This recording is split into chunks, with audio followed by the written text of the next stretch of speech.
Hello. I'm going online for a bonus stream. I have some stuff I gotta do here in, let's see, 11, 12, 1.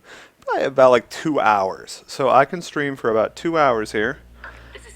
And, yeah, stop that crap. Okay, I can stream for about 2 hours. And today I've decided that I'm going to stream, yo Arbiter, I've decided I'm going to stream, boom, Smite. I've decided today I'm going to take a mastering Ao Kuang stream. Now I've played some Ao Kuang, I'm only rank 3 with him, so I'm no pro of him, but I've decided today I'm just going to look at him in depth, see what I can do with him, ways I can improve him, and this will also probably end up being useful to beginners of Smite who might be looking to improve their Ao Kuang play. Like I said, once again, I'm no pro, so seasoned veterans this won't be much use to, except for maybe entertainment value. So I'm going to take him into Joust. I'm going to try some different builds on him, see if I can optimize my item build. I'm going to take him into Joust to kind of get the hang of it, see how it works. Granted, Joust isn't Conquest, but it's close because if you ever play Ao Kuang, he's going to go mid. There's pretty much no reason to take Ao Kuang into any other lane. So, Joust is pretty close to a mid simulator. It's basically what it is. It takes out all the other crap and lets you focus on winning your lane.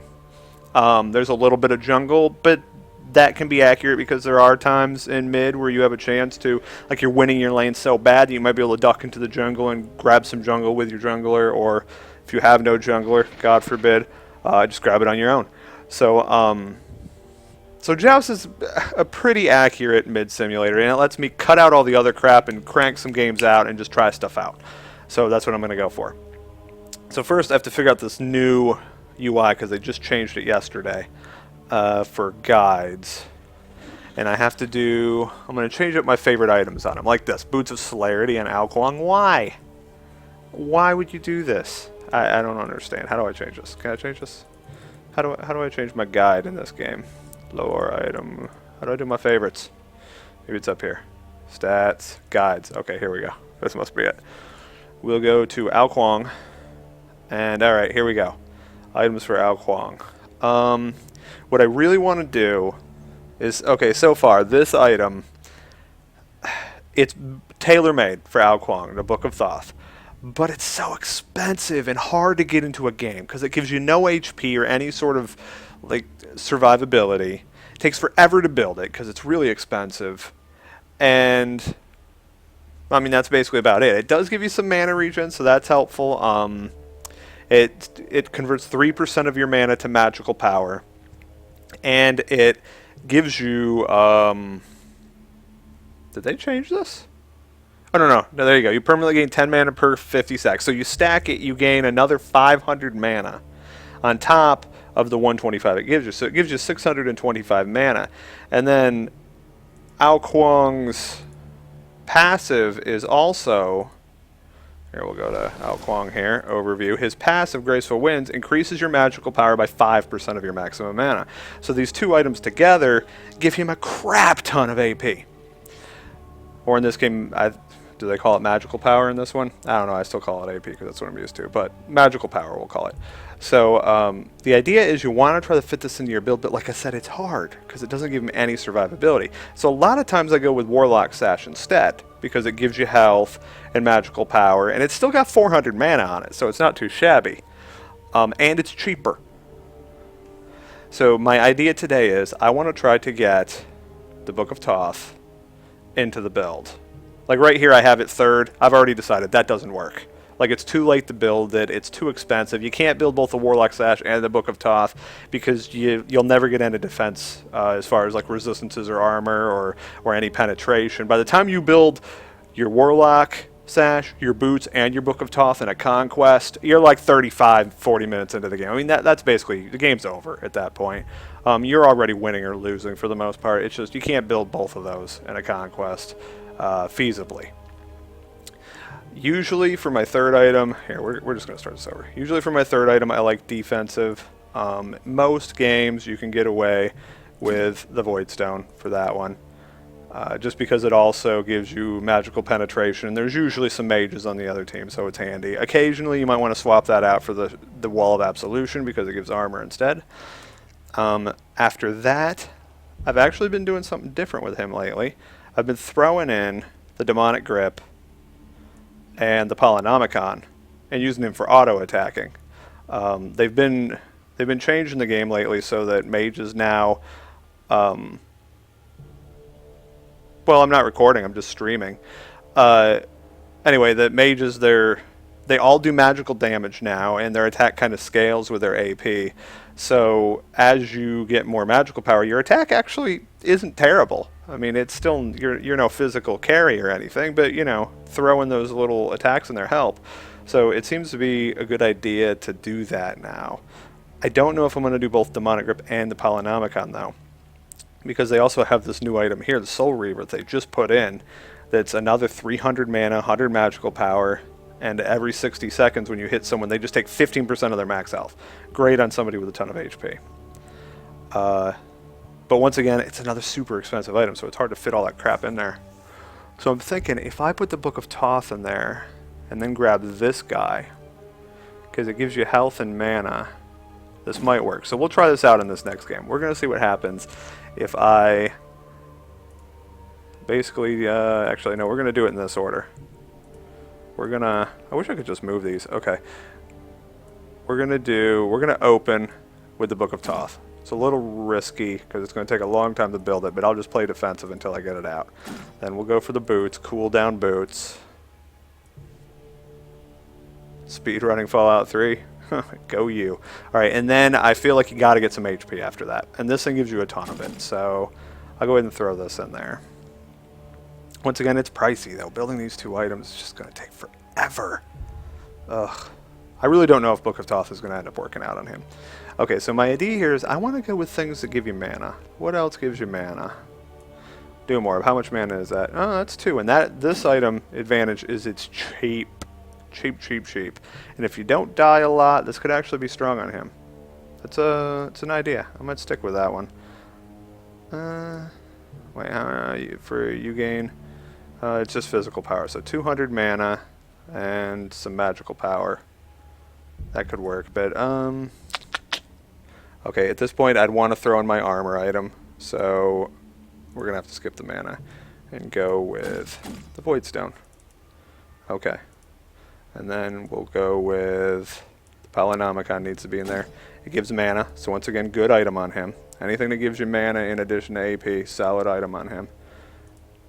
And then we'll go with, for my final item, let's see, well here, okay, we'll go back to mana. I'm going to try all new builds on this guy today, because I've been thinking about it lately, and I'm thinking you really should just stack the crap out of mana on him. So let's find stuff that gives him mana. See, that's an okay item. I've never really gotten this on him though, because with his 1 being so easy to hit, you've almost always got a snare. So I've always felt like this might be overkill. Gain mana stacks from minion kills, but that's a physical power item. That'd be stupid. Got maybe the Doom Orb. Nah, for a final item. Okay, I'm thinking for a final item, you'd either just go the Soul Reaver, or you just come down and get standard variety, the Rotted Tahuti. One problem I'm seeing with this current build, though, is no penetration. Oh no, there's a little penetration there. But if you end up swapping this for an Absolution, then this last item would almost have to be an Obsidian Shard.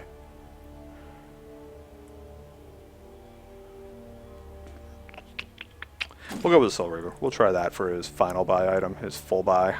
Alright, we'll try this build in the next one. I feel like this is going to be too expensive. That's a total cost, 16 grand. That's a ton of money. I'm thinking we're going to have to ditch one of these guys in here. It's probably going to be the Book of Thoth. It costs too much. Okay, anyway, let's do it.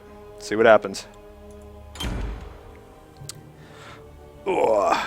Okay, we got 2 minutes. Let's look at some more stuff. Okay, quick overview. I guess I'll just talk about Ao Kuang for anyone watching who doesn't know him. The main strategy you would have anytime you're using Ao Kuang is that he pushes like nobody's business. He's probably the hardest pusher in the whole game, and he also has the hardest hitting alpha damage ult in the game. There's no other ult in the game that hits as hard in a single blow as his does. Anubis does more damage with his ult, but he's got to hold it on them for 3 seconds. He can continue to move it during those 3 seconds, but if they dodge a few ticks here and there, yeah, without a good stun or something, sometimes it doesn't hit. Plus, you've got to stand still that whole time. So for 3 seconds, you're just standing there ulting. That's it. Where Ao Kuang can just drop it and go. He doesn't have to stay there. And now it just goes down a line and creams everything. But it's also like the hardest ult to hit within the game. But it's ridiculous. 800 damage at max level, plus 120% of your magical power. It hits like a truck. So the main idea with Ao Kuang is you push like a mofo. You can play defensively. His advantages are you can play super defensively. So if you're outlaned, if you're against a guy you just can't beat in a duel, which there's a few, like if you're up against like Anher or Freya, or, you know, there's champs you just don't want to mess with early because they're just going to beat you in a 1v1. They do too much damage. You can kind of just tower hug. And with a lot of champs, that's bad because if your tower scores a hit, then you no longer get money for that creep. Even if you last hit it, you get no money once the tower hits it once. So basically, if you get out pushed and they push into your tower, you start losing money. So normally you don't want that to happen, but he kills a lane so hard that you can basically just tower camp and you will still kill everything before it can really get to your tower, even if you stay within your tower range. So he can play super defensive and be really hard to take out as long as you don't like die a bunch of times and let them get so far ahead they can just dive you. You can basically always survive. So that's his advantage. But his other advantage is if you're in a lane you can out-push, which is everyone, but say it's someone you're not afraid to get out there and get in a fight with because they're not as scary, you can literally push it to their tower and then go jungle or something, or go help another lane. Like, because you could just drop your spell and leave. You don't have to be there anymore because it will kill everything. You know, and as long as you get the killing blow, it doesn't matter how far away you are. You get the money and the XP. So he could just drop his tornado and walk away. And here, I'll show you. He's not the best jouster in the world, so I can't guarantee I'm going to win all these games, but we'll see what happens.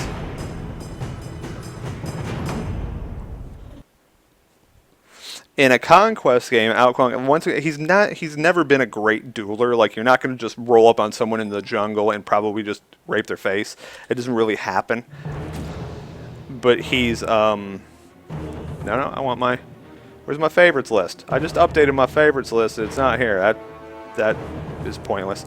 Okay, whatever. We're going to try starting with the Book of Thoth. Man, it's so damn expensive. Okay, and then meditate. I'm really thinking I'm going to have to ditch the Book of Thoth. Even though, I mean, that item might as well have been renamed like, we designed this for Ao Kuang. I just don't know if I can make it work. Alright, I'm going to start aggressive. Once again, I'm not feeling like I'm going to need speed early here because I'm going to... you can always play super defensive if you start to fall behind. I like to take meditate on him though because he runs out of mana. He runs out of mana. A lot. If you use your abilities like you want to, then he'll always be out of mana.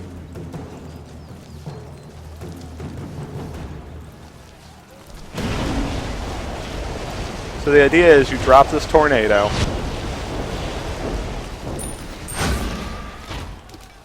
And also in early game, don't forget the power of your auto attack.